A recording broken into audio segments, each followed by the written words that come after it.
Boa noite. Hoje nós vamos estudar as propriedades elétricas das dispersões coloidais.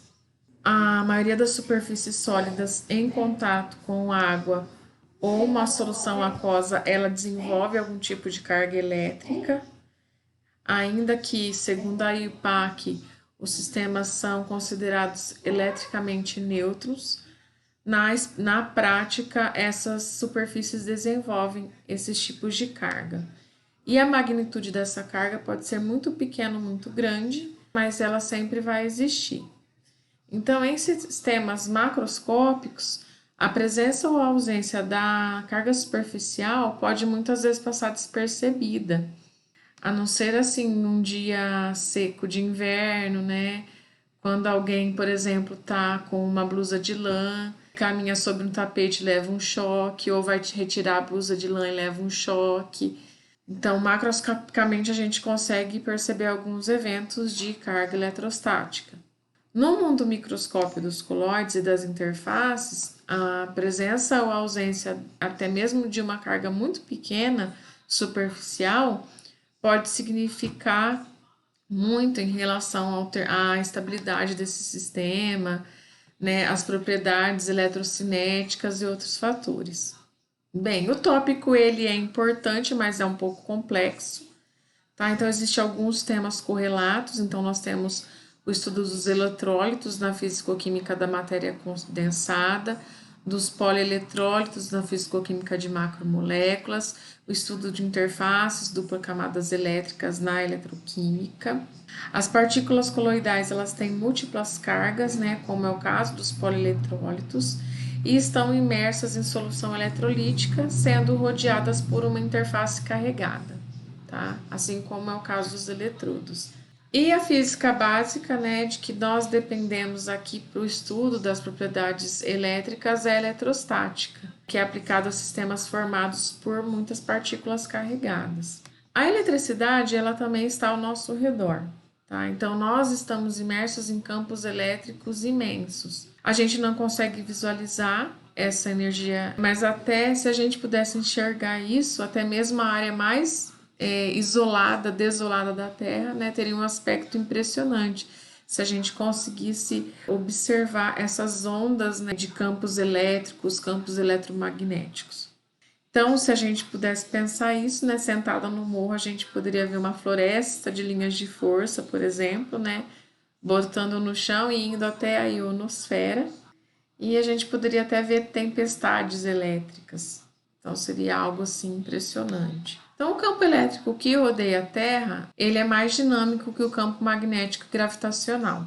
Então, nós temos um campo elétrico de cerca de 100 volts por metro de elevação, tá? E nós estamos imersos nesse oceano de carga negativa. E quando existe uma tempestade, né? Então, em dias de chuva forte com tempestade, onde cai raios, esse campo ele pode subir até a milhares de volts por metro. As cargas que geram esses campos, elas são fixas, então elas não geram corrente elétrica. Isso acontece porque essas cargas estão presas no ar, né? Estão fixas no ar. O ar ele é ionizado sob a ação de um campo elétrico, mas ele é um agente não condutor de carga, então as cargas ficam presas nele. Por isso que nós não levamos choque, por exemplo.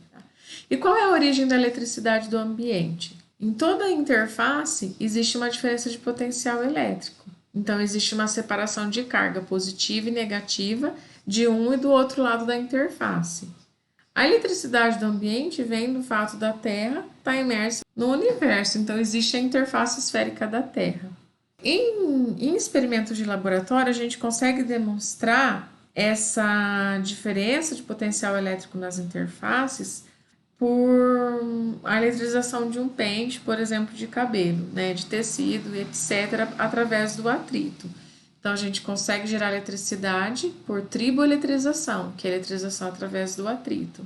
E devido, né, a essa diferença de potencial elétrico que existe, inclusive, aqui na Terra, em questão a ionosfera, por exemplo, as gotas de chuva descarregam na Terra uma grande quantidade de energia elétrica.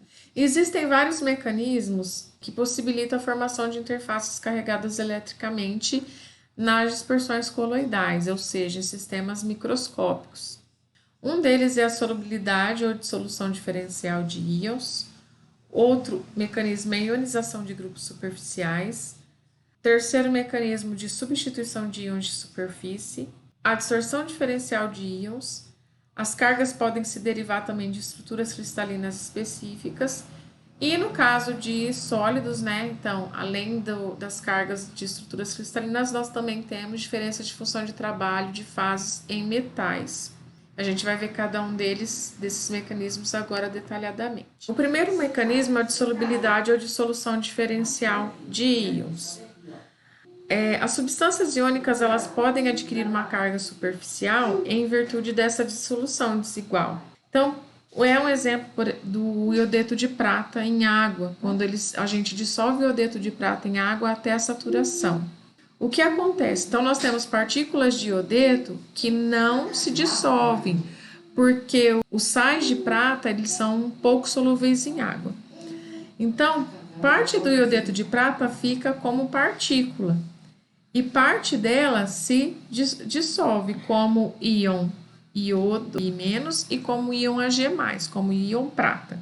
E o que acontece é que as partículas de iodeto de prata que permanecem na solução, elas adquirem uma carga negativa. E como que isso acontece?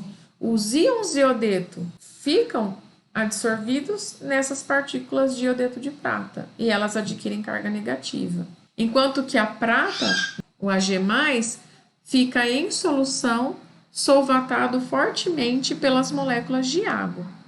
Teoricamente, quando ocorre a dissolução, né, quando a gente tem, por exemplo, o KPS do iodeto de prata, ele é 10 a 16. Se os dois íons, né, fossem dissolvidos de forma igual, as concentrações na solução de cada íon seria de 10 à 8ª. E a carga superficial líquida da partícula seria 0. Só que experimentalmente isso não é observado. Isso acontece porque a prata ela solvata mais que o iodo. Isso acontece por quê? Devido à relação da carga pelo raio. Então, se vocês pegarem a carga da prata pelo raio dela, o Ag+, e a carga do iodo pelo raio dele, nós vamos ter uma razão, né, de carga mais forte na prata, porque o iodo ele é muito grande. E por isso ela solvata mais e sobra o íon iodo, que fica na partícula conferindo a ela uma carga negativa.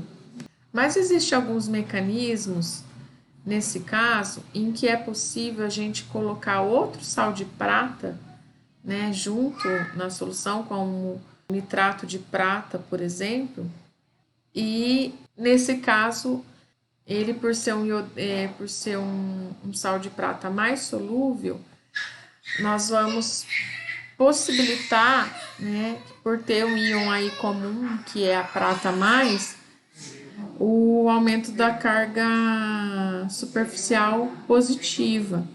Então, o controle da magnitude do sinal da carga superficial dos haletos de prata, a gente pode controlar pela concentração de um dos íons por meio do efeito do íon comum. Bem, o outro processo de carga é o processo de ionização, um processo muito comum em substâncias moleculares, em proteínas também é muito predominante esse processo de carregamento. Então, nas proteínas, por exemplo, ocorre a ionização dos grupos de aminoácido, né, dos grupos carboxilo e dos grupos amino, formando CO-, quando ocorre a desprotonação do grupo carboxila, e formando, né, o grupo NH3, NH4+, quando ocorre a protonação. Então, isso pode acontecer decorrente do pH onde a proteína está inserida, por exemplo, né? Se a gente tem uma proteína num pH bastante elevado, um pH básico, né? O que vai predominar nessas proteínas são as cargas negativas. Enquanto que se nós tivermos uma proteína num pH baixo, pH ácido, o que predomina são as cargas positivas. Mas isso também se relaciona, né, com o ponto isoelétrico da proteína, tem que se levar em consideração também. Mas em geral é o que acontece para proteínas e enzimas. Outro processo é o de substituição de íons da superfície. Então, nessa substituição, íons estruturais são substituídos por íons de valência menor que os íons originais. Então, isso acontece muito em minerais, como a argila, por exemplo, ou óxidos, né, de ferro que se encontra no solo. Então, eles podem sofrer essa substituição, né, em que os íons de valência originais, por exemplo, um átomo de silício que tem valência 4, ele pode ser substituído por um átomo de alumínio que tem uma valência 3, produzindo uma superfície com uma carga líquida negativa. A gente consegue levar essa superfície ao ponto de carga nula, diminuindo o pH, né? Ou variando o pH dependendo da superfície. A adsorção de íons é um processo que vai ocorrer o surgimento de uma carga superficial em virtude da adsorção desigual de íons de carga de sinal oposto. Esse processo de adsorção ele é tão intenso e específico que pode até vencer a contribuição eletrostática, tá? Então, um caso, por exemplo, é o dos íons de bário com carga 2+, que adsorvem na hematita, mesmo que a hematita esteja num pH onde as partículas tenham carga positiva. Então, a hematita, mesmo no pH com carga positiva, os íons bário conseguem absorver na hematita. Um outro exemplo de importância prática é a adsorção de íons surfactantes nas superfícies. Então, se a gente tem uma superfície, a adsorção de um surfactante aniônico, que é um surfactante que possui carga negativa, nós vamos produzir uma superfície carregada negativamente. Se esse surfactante for um surfactante catiônico, nós vamos desenvolver uma superfície carregada positivamente. Outro exemplo, né, de carregamento é de estruturas cristalinas anisotrópicas, né, que é o caso de alguns compostos aluminosilicatos, como exemplo a argila novamente, que possuem estruturas cristalinas que, quando são rompidas, elas podem resultar na produção de superfícies carregadas tanto positivamente quanto negativamente. Então, dependendo da face do cristal que está exposta, a gente pode ter grupos positivos, né, ou negativos. Como resultado, esses materiais podem exibir algumas propriedades especiais, incluindo a formação de estruturas abertas características. Então, essas estruturas abertas das argilas permitem a absorção de água por elas, o entumecimento desse material, que é o inchaço desse material por água, e a esfoliação desse material. O que seria a esfoliação? Lamelas de argila que estão agrupadas, elas se encontram agrupadas, eu consigo penetrar a água dentro dessas lamelas e separar e esfoliar essa argila para produzir nanopartículas, que são muito úteis na confecção de nanocompostos.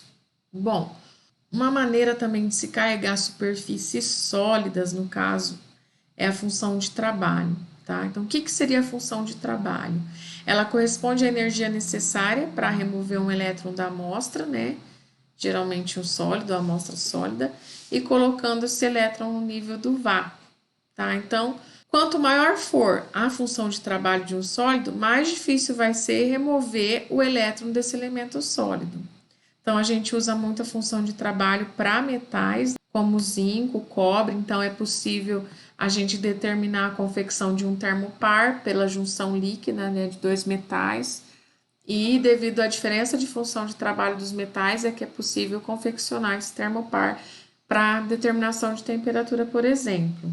Então, aqui nessa tabela, nós temos alguns valores, né, de potencial de redução. Então, se a gente pegar aqui o cobre, tem um potencial de redução positivo, o cobalto, um potencial de redução negativo. Essa diferença de potencial de redução, né, ou função trabalho, isso que significa que quando esse valor é positivo, quer dizer que o cobre sofre redução, né?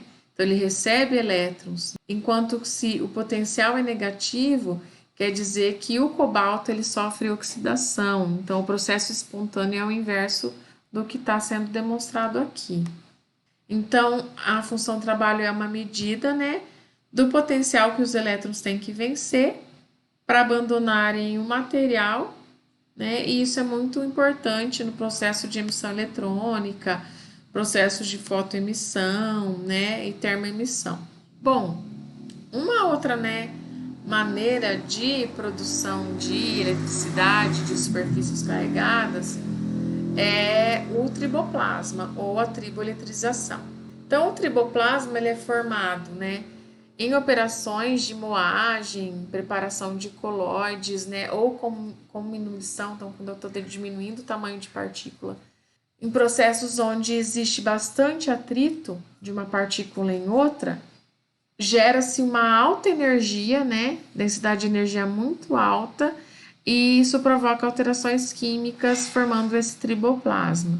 O triboplasma geralmente, então, constitui-se de muitos radicais livres que sofrem carregamento e descarregamento bastante rápido. E a relaxação térmica do material, então, geralmente nesses processos de moagem o material se aquece, né, devido ao atrito muito intenso.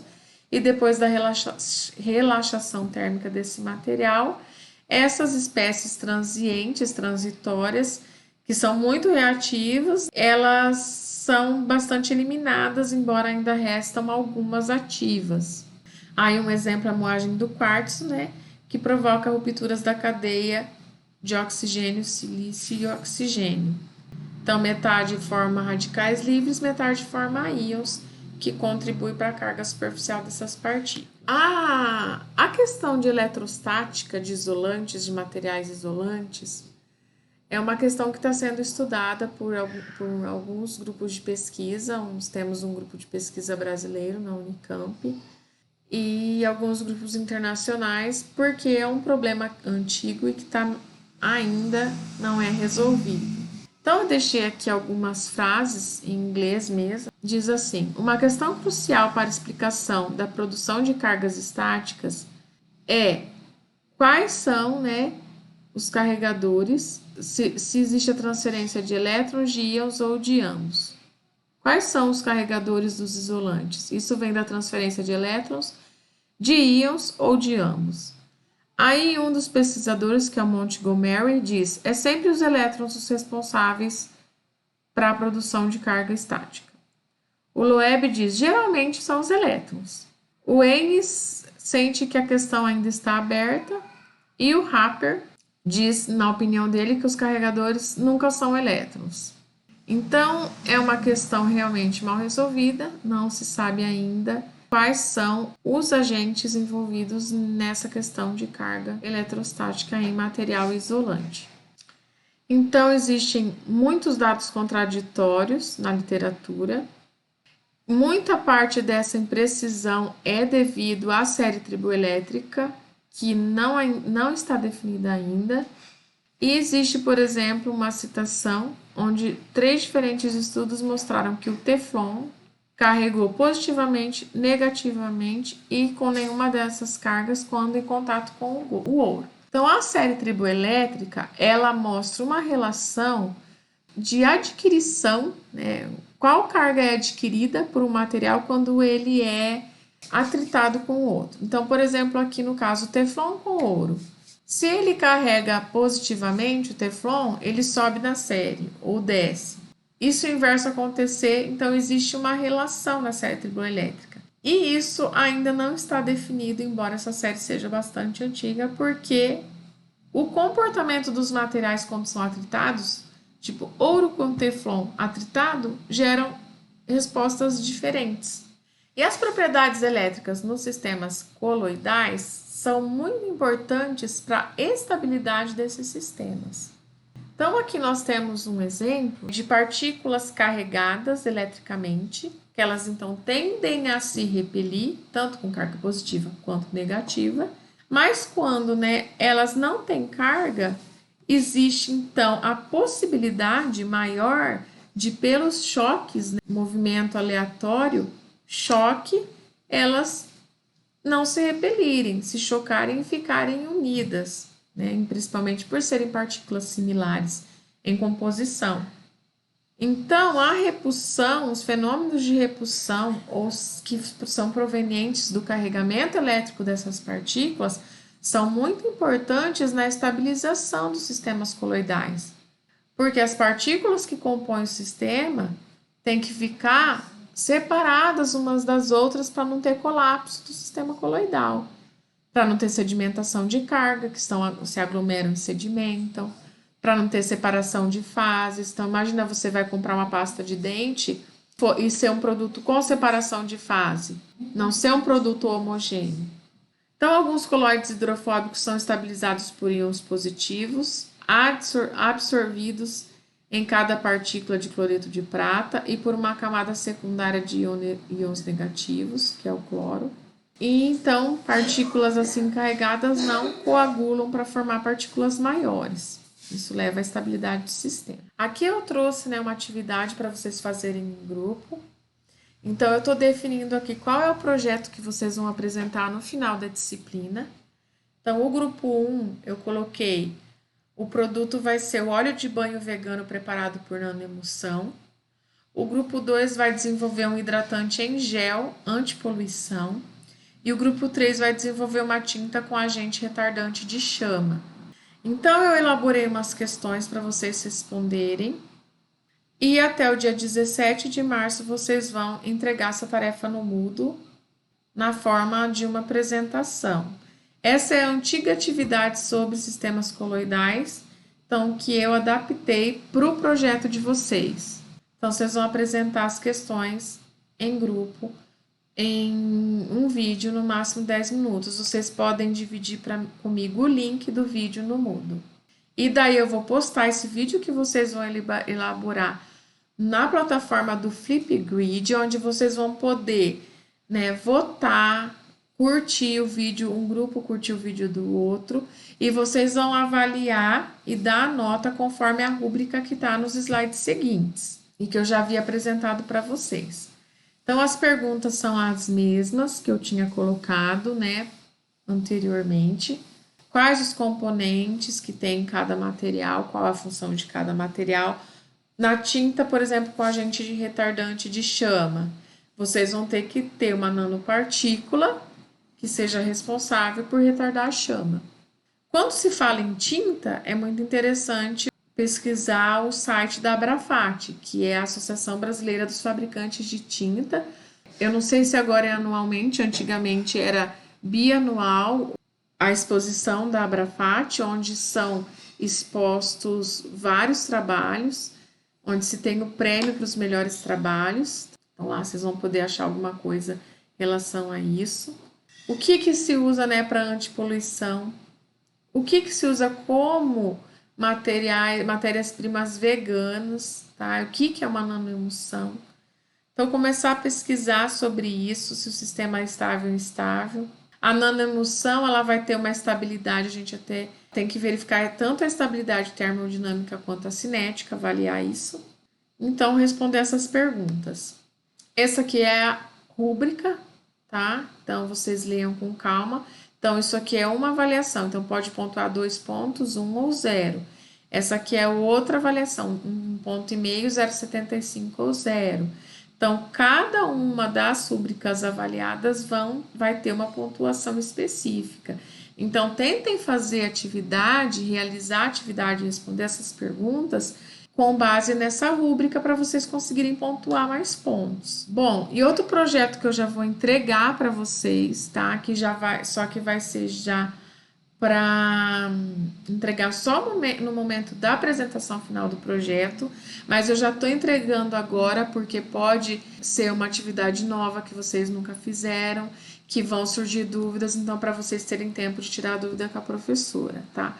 Então, levando em conta os mesmos, né, produtos, vocês vão realizar as atividades seguintes. Então, vocês vão usar o Devert Index, o SPTO ou alguma outra base de busca de patente e vão descobrir quantas patentes datadas nesse ano em curso vai se referir ao produto que vocês vão desenvolver. Então, vocês vão pesquisar, geralmente a pesquisa em inglês, então, o termo vegano, nanoemulsão e óleo.